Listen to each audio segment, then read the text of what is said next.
Hey everybody, welcome back. This is Derby Week, and I'm here with John Doyle and Scott Shapiro, and we are going to discuss the Kentucky Oaks. This is run as race 11 on Friday. Hey John, hey Scott.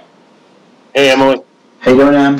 Hi. A lot of good feedback on the first Kentucky Derby video. I know we're going to follow that up tomorrow after the draw, so kind of around the same time, look for the Kentucky Derby video. But first, we need to get through this race on Friday. And I have Optics pulled up, so I kind of want to start there discussing what we think this race shape is going to be like. Because, you know, using the Optics RPM, we've got 6 horses that are EP types, and sort of the same thing, 6 horses in quadrant 1. And, you know, John, I'll ask you first, just kind of what your opinion is about this type of race shape. Yeah, I mean, you know, I just kind of look at the couple of the squares in there. You know, both the 4 and the 7, right?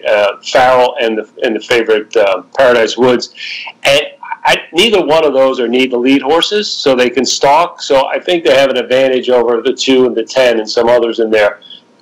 You know, I mean, it could go a bunch of different ways. It depends on how revved up horses are going into that race. You know, that really kind of dictates the pace. I think people try to get too specific and try to, you know, say, hey, this is what's going to happen. You just don't know. You just don't know what's going to happen when they come out on the track, and if someone gets really excited and kind of runs off a little bit. But I really, based on kind of just watching the races of both of some of these horses, I think the favorite, the 4, can settle, doesn't need to be on the lead, so can kind of sit. And, you know, so if they go really fast, I think she can sit behind it. And the same thing with Farrell. I mean, she's a little bit more, I would think she would need to be a little bit more forwardly placed even than the 4. So, you know, it depends on, you know, what they decide to do. The post draw is important, so you know the 10 will probably have to go out and send a little bit to get position. And, you know, the 2 will go, let's see, you know, if they kind of run off, you know, then you got to have something. But I don't anticipate like you know, a really serious pace contention. To me, it looks about average, and that's, you can see the contention there is warm but not hot, and the speed rating is 20. So I would say, you know, that's, you know, I'm expecting an average pace, nothing out of the ordinary. You know, that's my kind of read on it. Yeah, I kind of thought the same thing, and I'm glad you brought up the contention and speed rating, because those, I think both those things are important to look at. That just because there's, you know, a lot of horses that want to be forwardly placed, it doesn't necessarily mean that the pace is going to be hot, and then sometimes vice versa. Scott, how about you? Did you kind of see it similar or a little bit different? Yeah, I totally agree in terms of Paradise Woods, knowing the horse that, you know, seeing her first 3 races and just hearing the buzz from the get-go on this horse, that I don't think she needs the lead. Knowing Flavien Prat, I don't think he's going to send, you know, I think he's going to be well prepared to know that, like John said, the 2 and the 10 both will be sending almost for sure. I know that they put a aggressive work for Belmont into the 2 today on lockdown, so I don't see any way but for that horse to go from the 2 hole. And then Miss Sky Warrior really needs the front end, from my impression as well. You know, so I think the favorite will for better or for worse, will be sitting and doesn't need the lead, and should get a good trip. As long as she doesn't get caught in between horses or something, that, you know, it will be a much different voyage than her dominating performance in the Santa Anita Oaks. So that's something to consider. And I agree with John on Farrell. I actually, when we get to that horse, I had a, you know, couple questions to ask you guys in terms of your thoughts on how things went in her races. Either whether, you know, she kind of drifted out some in both of her races, maybe she got bored, but I'm kind of interested in your perspective. But yeah, it looks like it could be contentious up there, but I don't see it being real aggressively hot by any stretch. We'll definitely talk through these horses. This is kind of a good transition, because what we're going to do is, since we have the post draw and we have the morning lines, instead of kind of going, you know, in order 1 through 14, we're going to go in morning line order. So since we're talking about Paradise Woods and talking about Farrell, I'll switch over to the grid, and, you know, we'll look at Paradise Woods here. I have the grid pulled up. Of course, the optics notes are in there. And kind of just going back on what you guys are saying, and I feel the same way as far as her being rateable and versatile. Our RPM running style, and granted she's only had 3 races, but this pops up in the grid. This is, of course, the new grid. This is coming out soon after the Derby. She was listed as an E-horse in that second start when she broke her maiden, but in that Santa Anita Oaks, she's listed as a PC. So she's got that versatile. She's kind of been both running styles, and that's documented here. So she's won't spend too much time. She's only got these 3 races, but she's the lone A Optics note grade out of the field off that last race. And John, I know you and I talked about it a little bit, but you were super impressed by this, as was I. Yeah, I mean, it didn't look like she took a deep breath in that whole race. I mean, she breathed. Her ears were pricked. She just looked like a really happy horse. And I would say she's actually, it's only 3 races. Hard to get excited, but, this is Mandela. He's a very patient guy. And, just comparing her to Beholder this time. Now, Beholder had a whole 2-year-old season, right? And she had a lot of foundation. But she was more of a runoff type than this one. I think this one really settled nicely. And you can't ignore, I mean, I'm not enamored all the time with raw times and speed figures and all the rest. They're good indicators to talk about capability and form cycle. But she ran, 136.07 for the mile. The Santa Anita Derby ran 137.55. And she finished mile and 16th at 142.53 versus 144.21. She went like 7 or 8 lengths better than the boys. Yeah, she was impressive. I mean, she could compete at the Derby if she could run back that race, and I don't think she's going to regress all that much, if at all, off of that race, because it just didn't look like a hard race to me. I think that will probably be the biggest question for handicappers that are looking at that race is whether she is going to regress or not. So, a filly that I'm super excited about and definitely using. That gives me a lot of confidence. Scott, I know we kind of talked briefly as far as like that regression question. I know she's one you're using and watched her tapes. Do you like her as a single, as a strong A?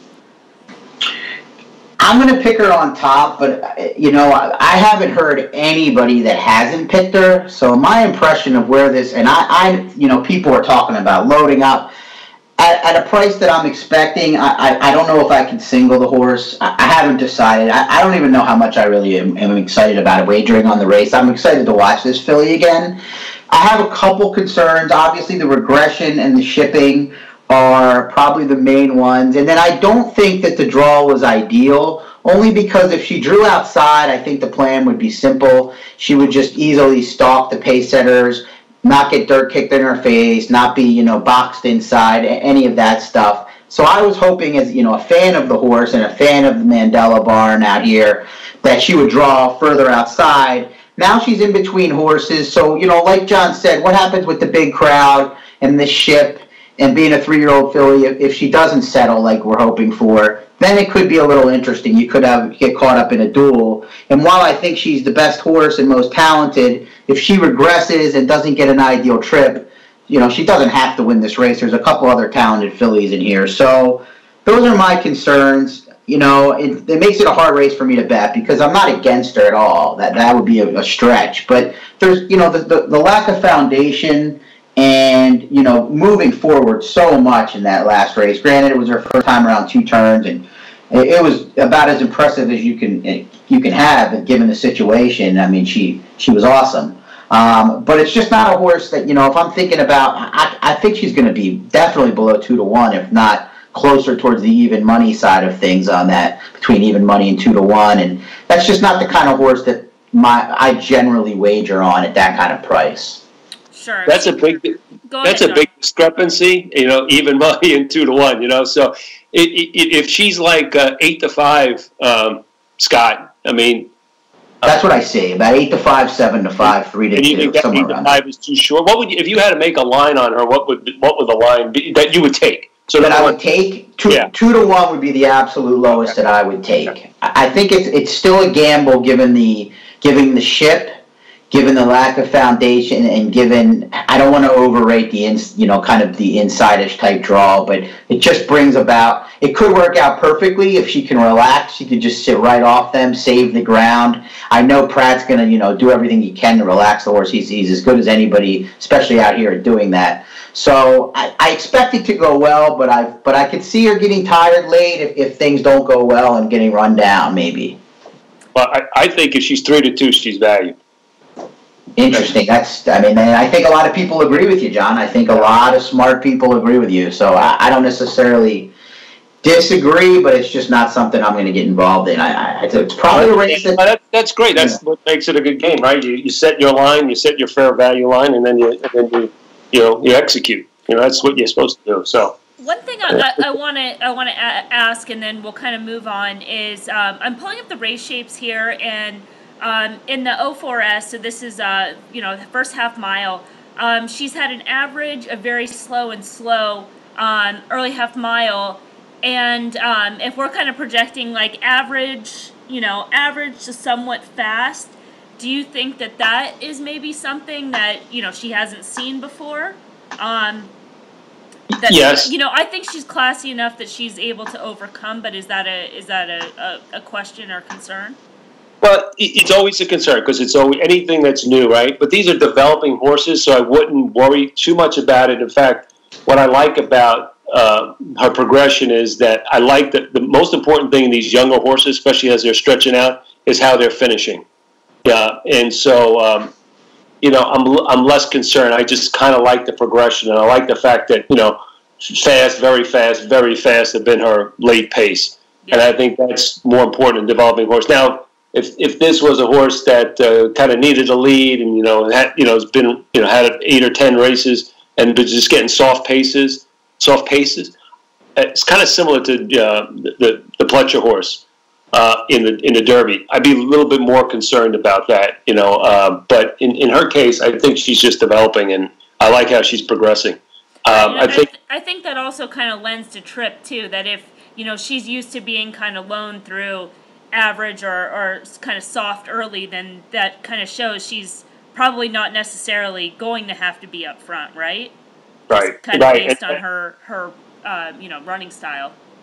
And it's not to say she's not capable of it yet, because we don't know. She hasn't been really put to the test, so to speak. So we really don't know. Right. So let's move on to Farrell. But I think where we're at on Paradise Woods is just to summarize that she's a legit favorite in this spot, right?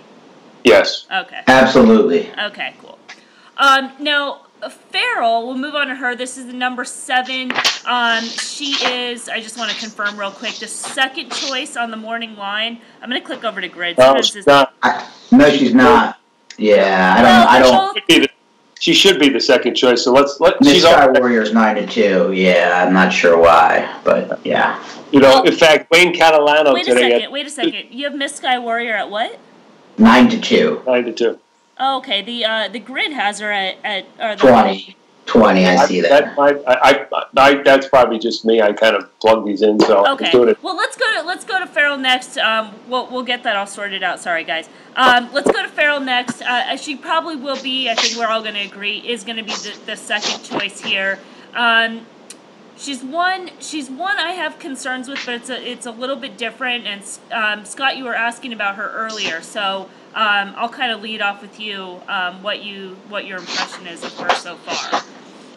Yeah, I mean, it's hard to rip any horse that's won 4 in a row, all at 2 turns coming into this race. She's got the foundation. She's done it over 2 different racetracks, Grant.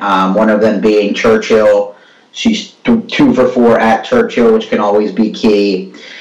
The only question I have, and I'm not really sure of the answer personally, and trying to make more, to get to the bottom of it, is both of those last 2 races, she seemed to be wandering a bit while dominating in the end. And I'm wondering what you guys think in terms of, is that her being, bored maybe, or losing focus, or is that her getting tired or having, what might be distance concerns as we stretch out to 1 1/8 miles? John, you want to go for it? Because I think you did these notes at Fairgrounds.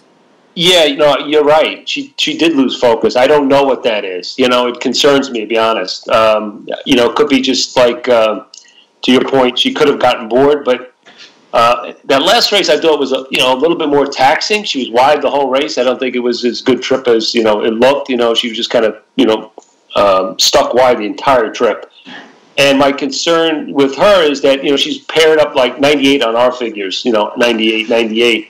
And she's now going to have to improve. That's my concern, especially with the pace scenario.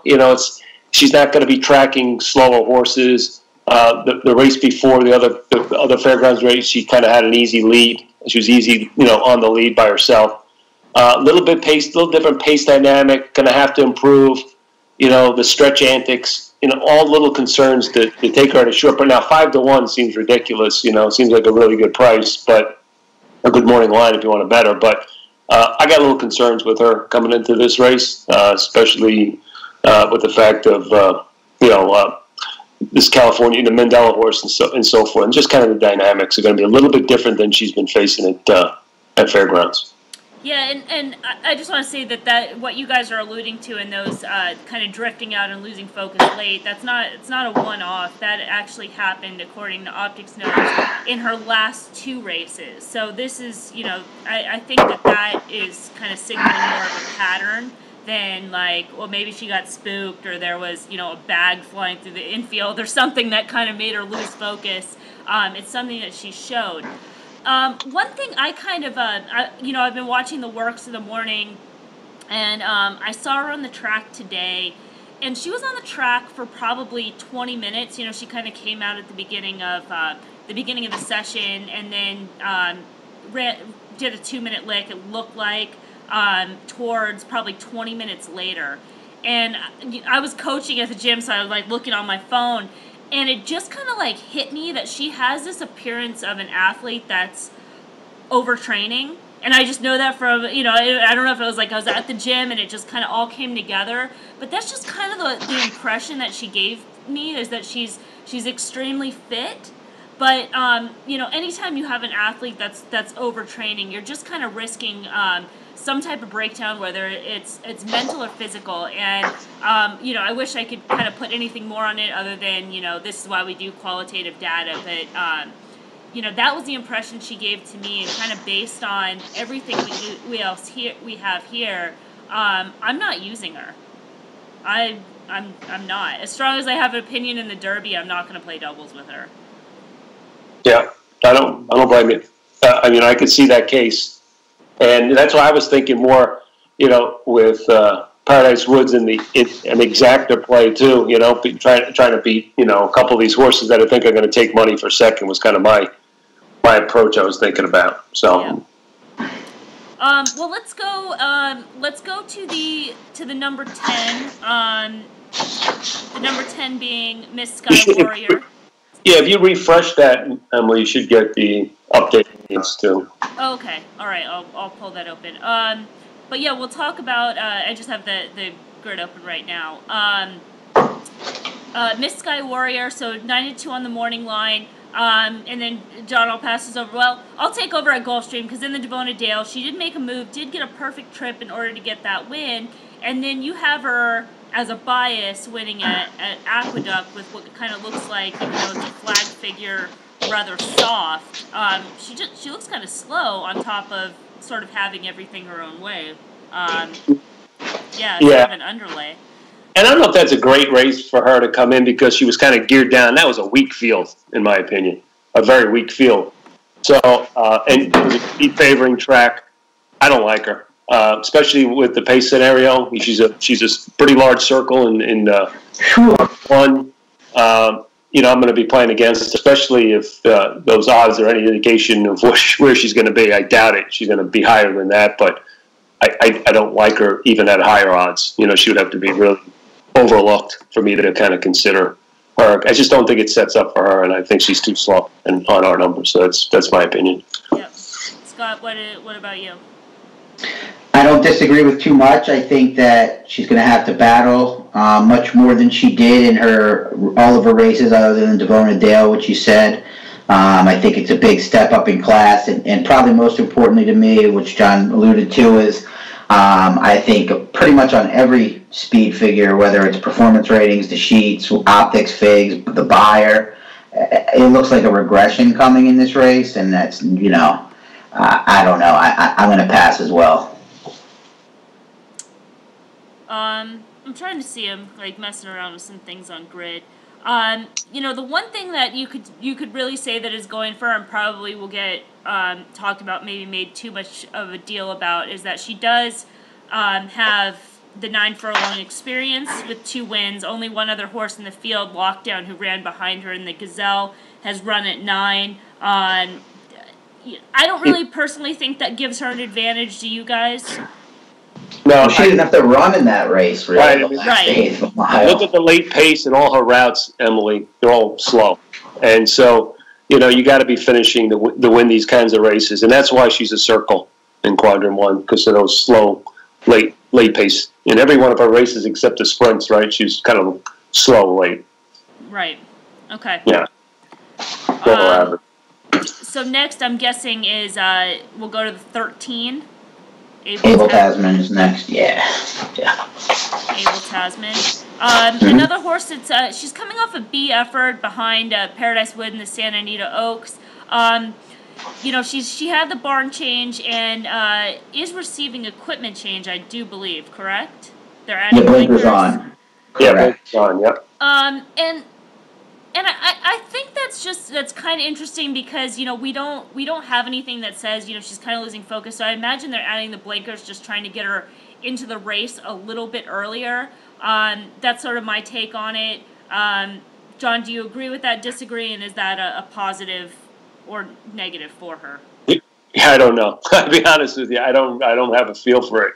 I haven't really watched too much of her. I mean, I know she had a good run in the race before. That was the Santa Isabella versus Unique Bella. Yeah, Unique Bella, and that was a pretty good run, And that, again, that's another thing. If Unique Bella was in this race, she'd be 4-5, and you just kind of look at Paradise Woods buried this horse by 12 lengths the last time. So, I don't know. I really don't. Look, I'm never going to doubt Baffert. I mean, the guy is the best. Bar none. I mean, you can't even pull punches there. There's no one better than him. So, I don't know. Have you guys seen this one train at all?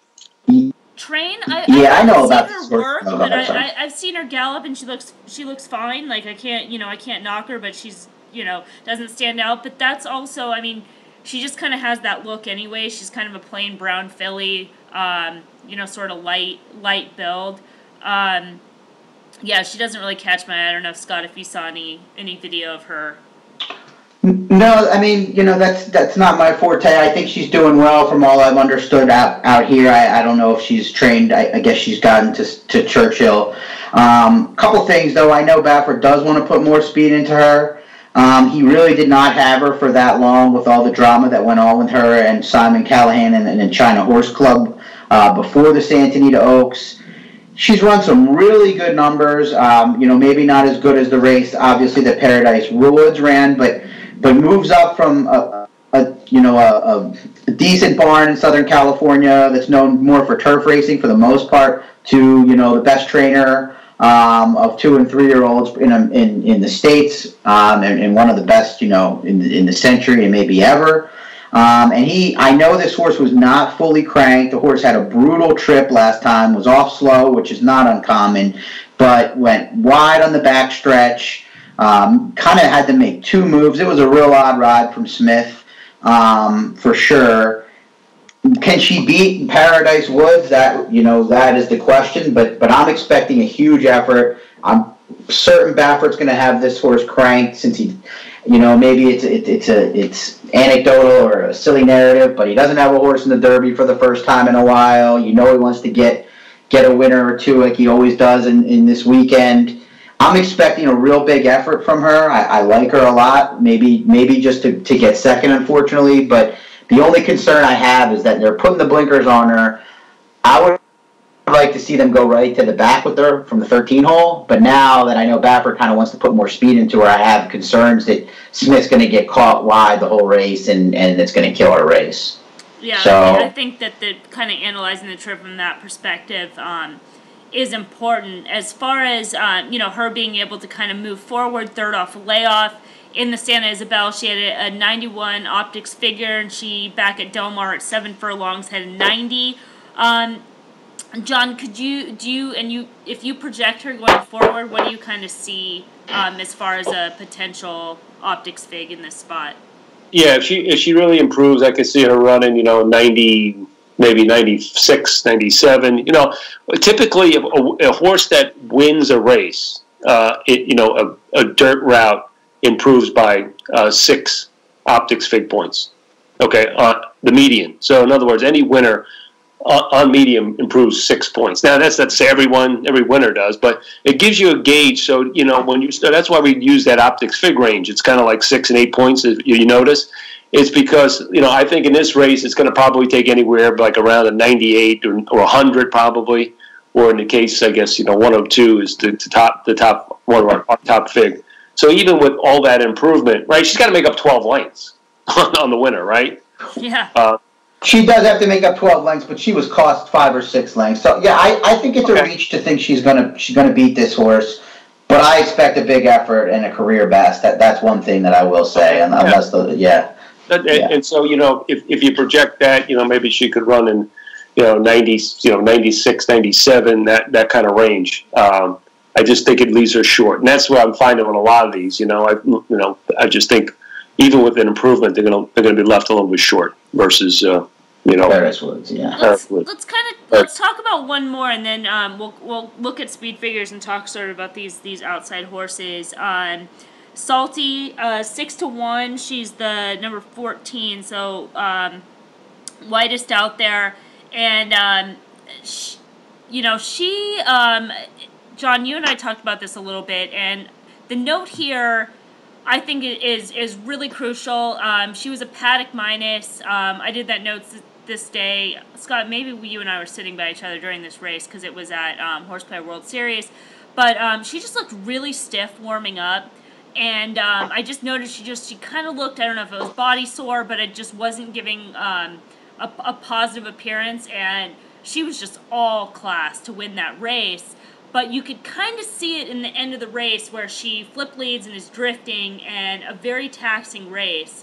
Now, she has 34 days, which is, it's not like it's 21 like some horses coming in the Derby, but that's my big question with her, is that whether she just wasn't kind of 100% going into that, and whether that race just kind of zapped her. John, I know you kind of saw the same thing. What do you want to add? Yeah, no, that's it. And if you're thinking that she's not going to have the kind of projection like the last horse we talked about, she's going to be up against it, right? Just on numbers. I don't know what other numbers are out there saying about her, but I just think it leaves her way short. The other numbers have her short. They look, the pattern is good. She seems to be, kind of like. Pretty much, I'm looking at the Optics figs now, where it's just kind of like, well, it has a little more of a steady incline, like a nice pattern, but probably not good enough.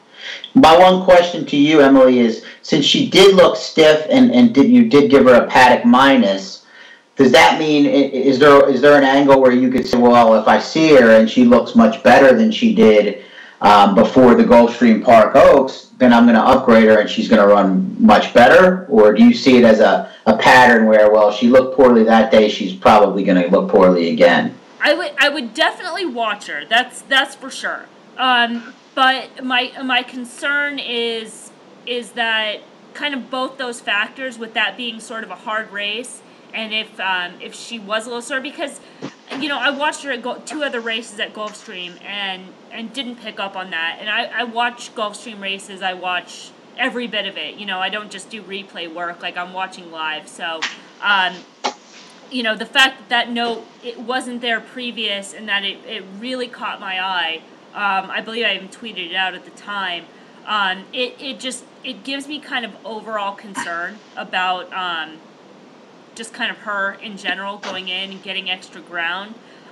So that aside, I think there's other things. She will have to get a trip. She does have the widest post, so losing ground, could be an issue. She's kind of had some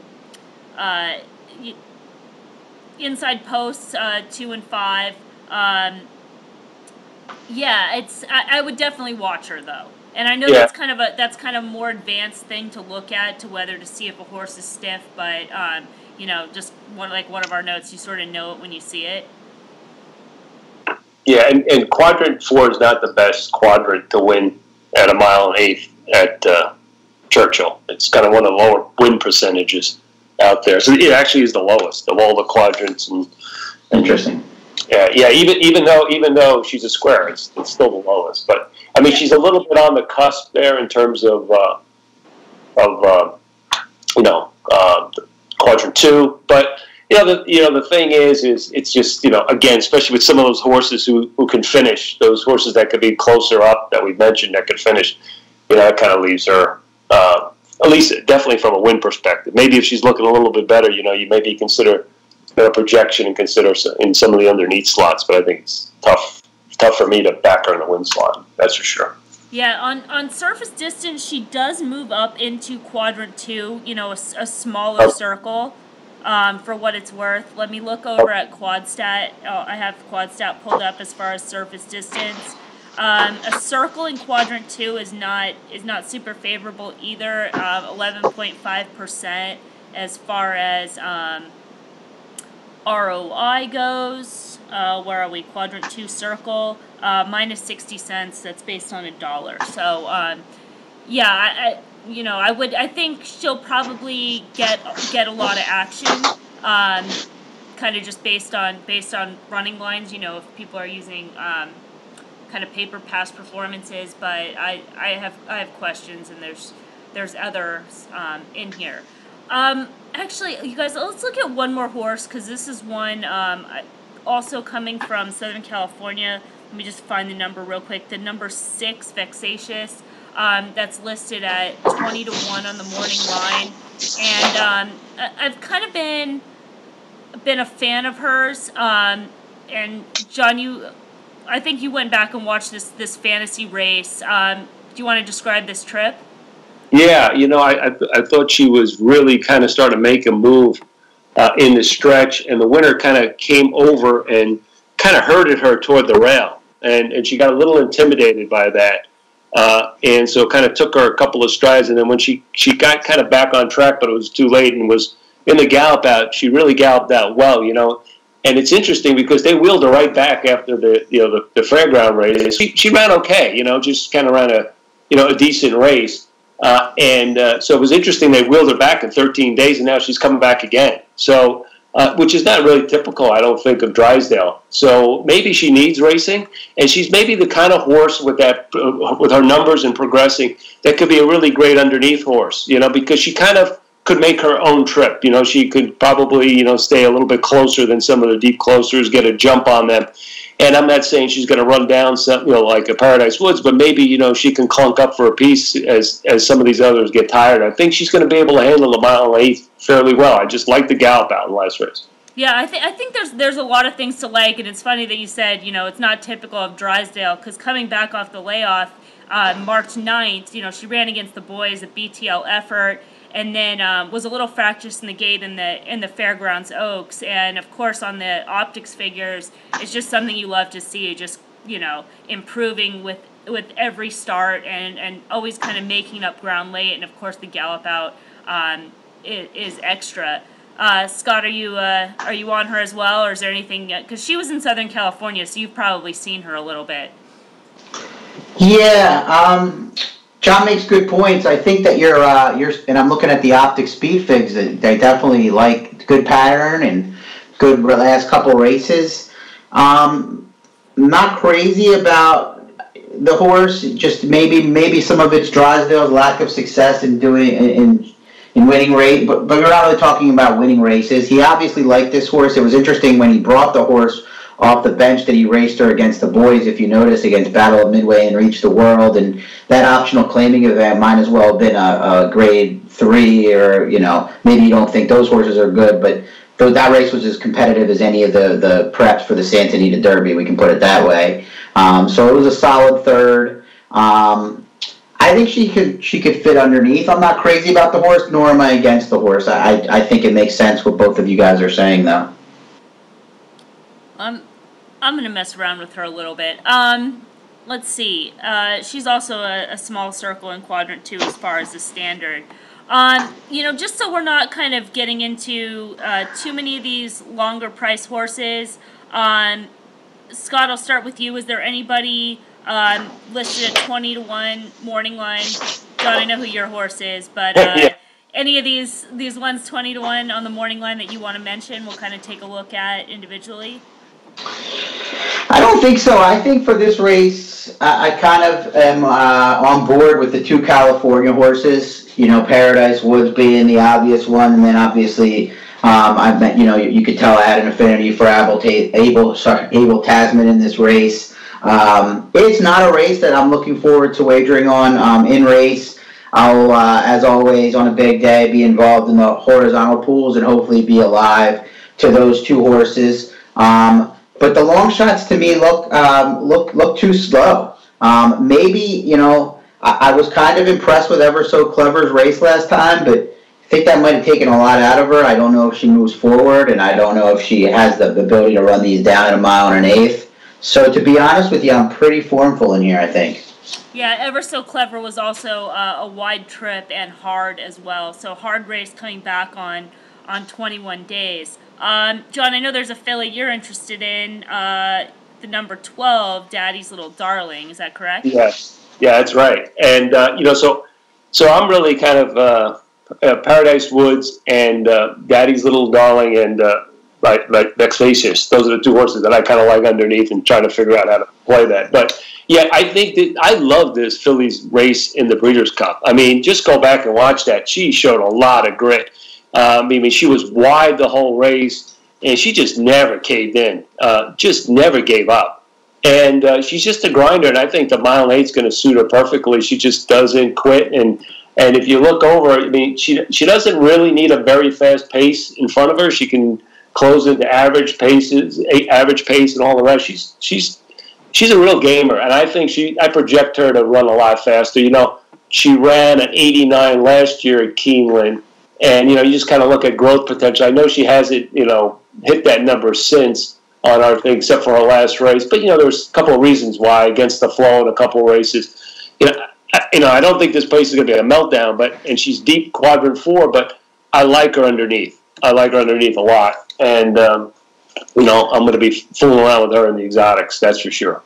She's got a nice pattern. Like, she's got back to her last race. She could be sitting on a career best when I look at all the numbers. Yeah, and just looking at grades and keywords, there's a lot of green in there. With BTL and grit and B's and X flow and really if you just kind of remove that turf race, I'll just filter that out and look at all the dirt races.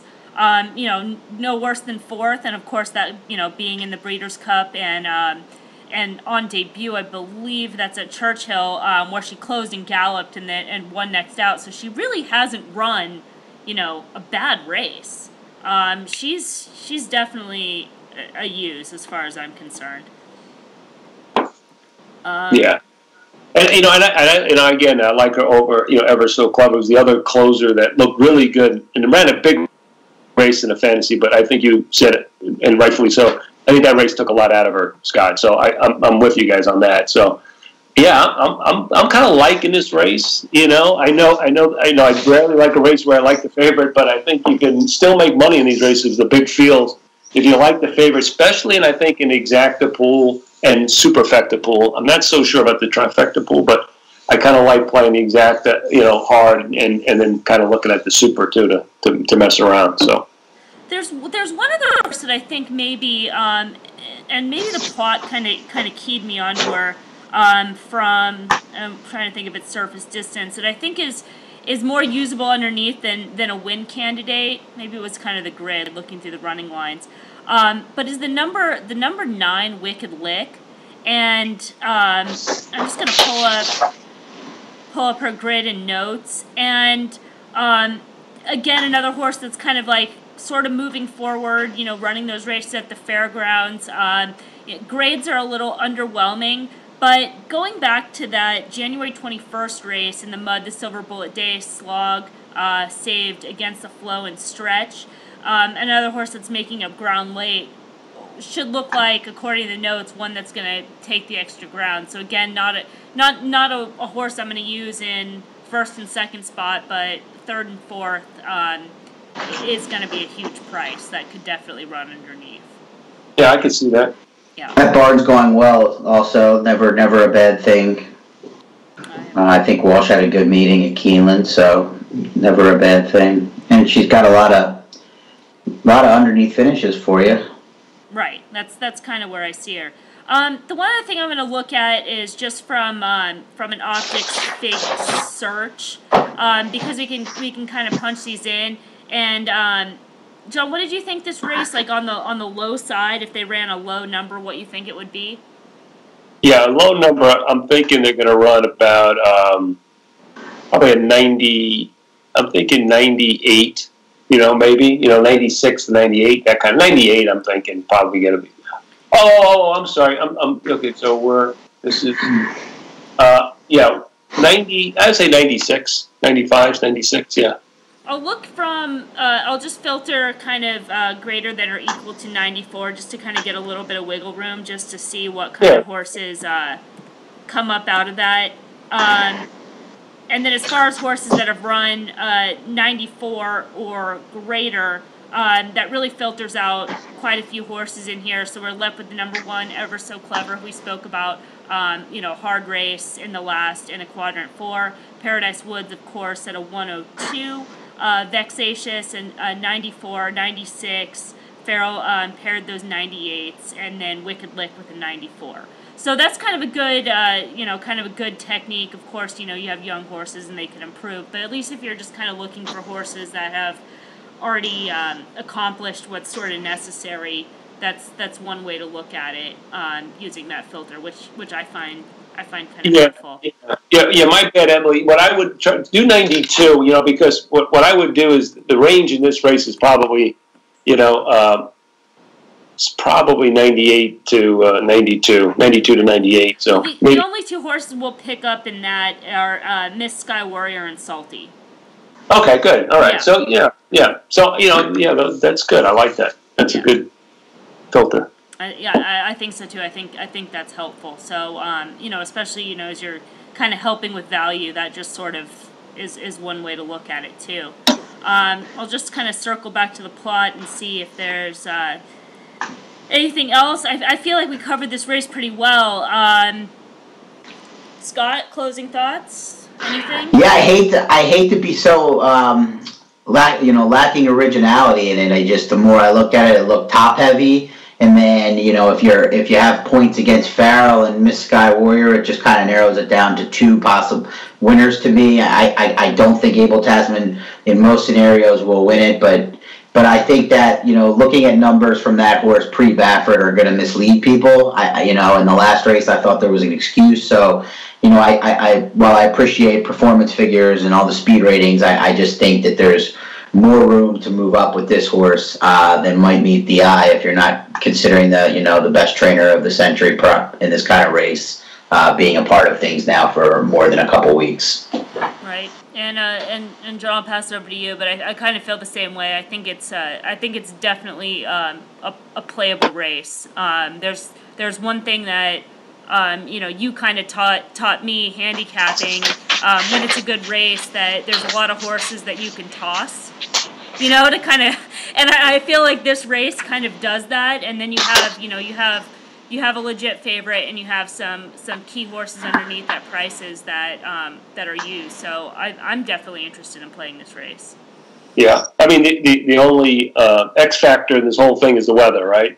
Sure. Because Churchill is just such an oddball when it comes to the weather. When that track, when it's wet, over the years I find it the most unpredictable racetrack because it just dries so many different ways, and the maintenance crew does a good job, but it does have an effect on how that track dries out, especially on big days. So be careful about that, and when you're evaluating these races, if the weather's really terrible, you want to take longer prices, right? You want to take a little bit more risk. But I see it the same way. Legitimate favorite. I think some viable underneath horses with more upside, and maybe can beat some of the horses that have been kind of winning these other races. So yeah, looks like a pretty good race.